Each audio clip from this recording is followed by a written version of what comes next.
건축구조를 사랑하는 건축구조기술사 투구입니다.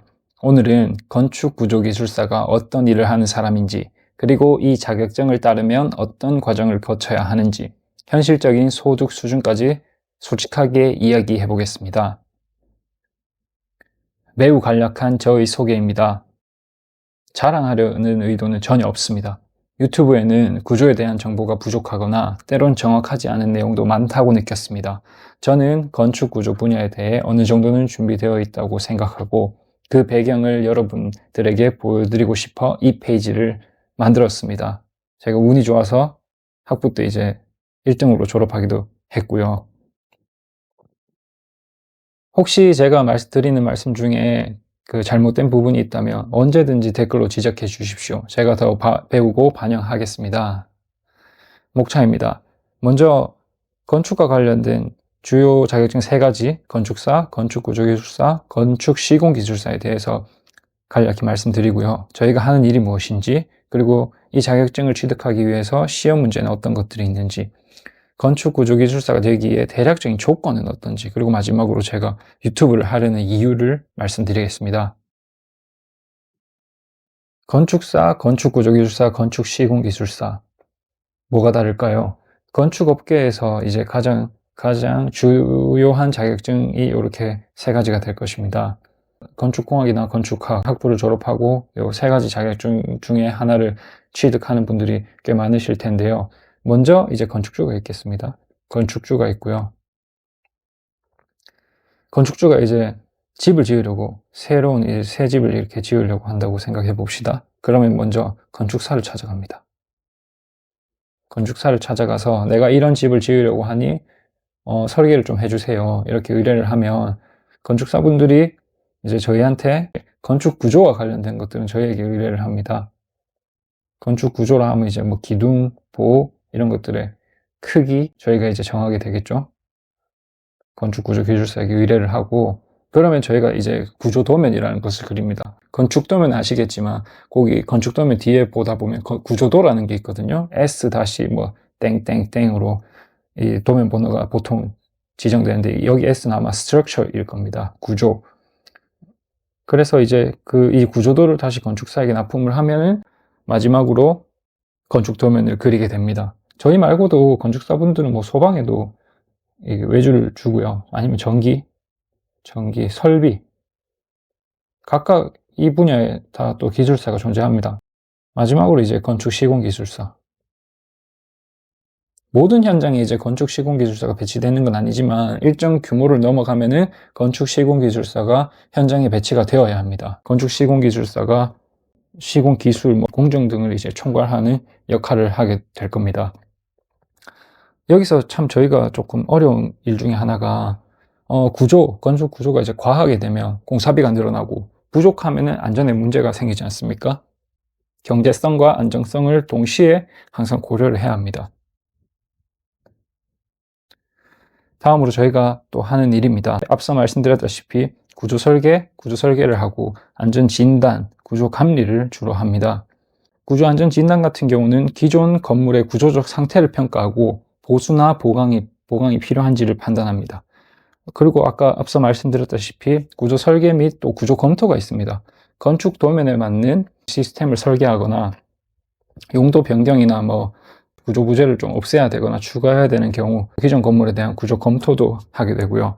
그리고 여기 구조 감리는 철근 배근된 거 보이시죠? 설계대로 시공이 이루어지고 있는지 현장에서 확인하고 그리고 특히 구조 관련 부분이 기준에 맞게 시공이 되었는지를 감리합니다. 다음으로 좀 예민할 수 있는 이 소득. 제 주변에서 직접 듣고 이제 저의 경험을 바탕으로 말씀드리겠습니다. 보통 합격을 하고 나면은 1인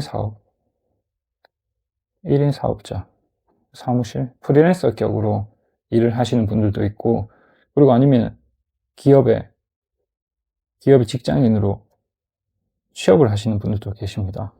프리랜서로 일하시게 되면 대부분 처음에는 한 연봉 1억 이상들은 아마 하시는 것 같습니다. 물론 실력과 꾸준한 프로젝트 수주가 뒷받침되어야 되는 건 당연하겠지만 대부분 그래도 한 1억은 넘었던 것 같고요. 직장인으로 이제 일하실 경우 아마 한 7천만 원 정도 됐던 것 같고, 이거는 이제 뭐 대기업이냐, 공공기관이냐, 해외에서 근무를 하느냐, 이런 것에 따라서 차이가 좀 편차가 많이 날 수도 있겠죠. 다음으로 이제 시험 문제에 대해서 말씀드리겠습니다. 역학, 구조 설계 관련, 건축 기준, 실무 경험과 관련된 그런 문제들이 많이 나옵니다. 준비 기간은 조금 짧게 준비하시는 분들이 한 3년? 3년은 그래도 최소로 공부를 하시는 것 같고요. 뭐 그거는 이제 공부에만 집중하느냐 아니면 일을 하면서 하느냐, 대부분 이 구조기술사 시험을 준비하는 분들이 자녀가 있는 분들이 많습니다. 나이대가. 그래서 이게 참 공부 시간을 확보하는 것도 어렵고요. 그러다 보니 이제 뭐 대부분 짧아도 한 3년을 하시는 것 같습니다. 최근에는 합격 인원이 좀 늘어나고 있어서 어쩌면 좀 도전하기 좋은 시기일 수도 있을 것 같습니다. 제 경험상 팁을 하나 드리자면, 이렇게 계산 아니면 또 역학, 구조 관련 기준, 이런 분들은 거의 암기고요. 역학, 이거 거의 수학이 많습니다. 물리, 수학, 여기도 뭐 물리, 수학과 관련된 건데, 제가 생각했을 땐 저는 요 역학을 좋아했었습니다. 역학, 그냥 저는 기준도 많이 몰랐고, 그것보다도 문제를 푸는 그냥 동력학, 소성론, 안정론, 이런 역학을 푸는 것들을 저는 좋아했기 때문에, 이런 문제는 나오면은 절대 놓치지 말자, 무조건 100점 가까이 맞자, 그런 전략으로 했었고, 그러다 보니 아는 거 먼저 집중하고 나서 그런 문제를 고득점을 받고, 나머지 문제들은 조금 부분 점수만 받을 수 있도록 저는 준비를 했던 것 같습니다. 이게 이런 식으로 잘하는 과목을 확실히 잘해야 제가 생각했을 땐 전체 공부 기간도 좀 줄이는데 효과적인 전략이 될 수 있다고 생각합니다. 대략적인 조건은 어떻게 되냐? 건축공학 전공자가 많고요. 건축기사는 당연히 대부분 있으시고, 또 실무 경험, 실무 경력, 이 세 가지 정도는 이제 기본적으로 준비가 되셔야 할 것 같고, 제 주변에는 저도 석사를 나왔고 제 주변에도 석사 이상 학위자가 좀 많은 편이었습니다. 가끔 비전공자도 합격하는 분들이 계시는데 그런 분들 정말 존경합니다. 제가 보기에 무엇보다 실무 경험이 가장 중요한 것 같습니다. 기술사 자격을 취득하고 프리랜서로 바로 시작하시는 분들도 많지만, 실무 경험이 부족하면 실제 일을 진행하기가 쉽지 않습니다. 자격증을 먼저 따버리면 실무를 다시 배우기에도 어려운 점이 있습니다. 가르치는 입장에서는 좀 부담이 되고, 배우는 입장에서도 본인이 이제 기술사 자격을 취득을 했기 때문에 자세가 적극적으로 되기가 어려운 경우가 많습니다. 그래서 가능한 한 기술사 공부와 실무를 좀 병행하는 것을 추천드립니다. 좀 어느 정도 준비가 됐다 싶을 때 뭐 휴직을 한 6개월이든 길면 한 1년 정도 이렇게 하시는 것이 좀 좋지 않나 싶습니다. 마지막으로 제가 유튜브를 하려는 이유를 말씀드리겠습니다. 건축구조기술사로서 직업적 사명감을 갖고 있습니다. 유튜브나 온라인에는 전문성이 부족하거나 부정확한 정보가 적지 않다고 느꼈습니다. 물론 저도 아주 부족한 점이 있지만, 그래도 이 분야에 대해선 보다 정확한 정보를 전달할 수 있다고 판단해 이 채널을 시작하게 됐습니다. 사실 구조라는 분야, 특히 건축구조기술사라는 이 직업, 일반인들에게 꽤 낯설고 어렵게 느껴질 수 있을 것 같습니다. 그래서 이 채널을 통해 건축구조를 조금 더 쉽게, 그리고 좀 재미있게 소개하고자 합니다. 오늘 영상 끝까지 시청해 주셔서 감사합니다.